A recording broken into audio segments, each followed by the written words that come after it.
బంధుమిత్రులకు శ్రేయోభిలాషులకు హృదయపూర్వక ఉగాది శుభాకాంక్షలు.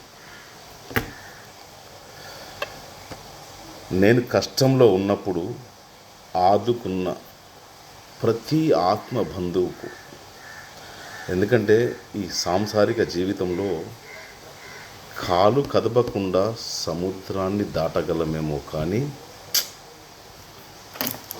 కన్నీరు కార్చకుండా సంసారాన్ని దాటలేము. అందుకోసము నేను కష్టంలో ఉన్నప్పుడు ఆదుకున్న ప్రతి ఒక్కరికి పేరు పేరున ధన్యవాదాలు. నాది కొద్దిగా స్లో అవుతుంది, ఫీలింగ్ లోపలికి వెళ్ళి వస్తుంది, మాట బయటకు వచ్చేసరికి కొద్దిగా లేట్ అవుతుంది. నిజానికి వారి యొక్క రుణం తీర్చుకోవాలి అనే కోరుకోవాలి, కానీ కొద్దిగా అంతర్మదనంగా లోపలికి పోయి ఆలోచించినప్పుడు ఏమనిపిస్తుందంటే, మనకు సాయం చేసిన వాళ్ళ రుణం తీసుకోవద్దు అని అనిపిస్తుంది. ఎందుకు మరి అట్లా అనిపిస్తుంది అని అంటే,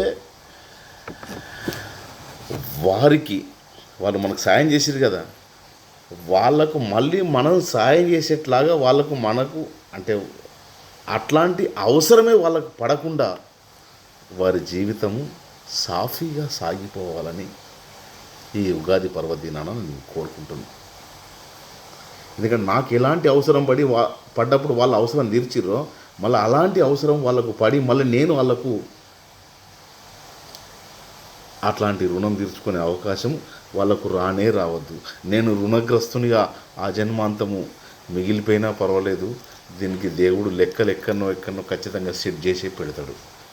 కాబట్టి అలాంటి అవసరం వాళ్ళకు పడకూడదని మాత్రమే కోరుకుంటున్నా. జై శ్రీరామ్.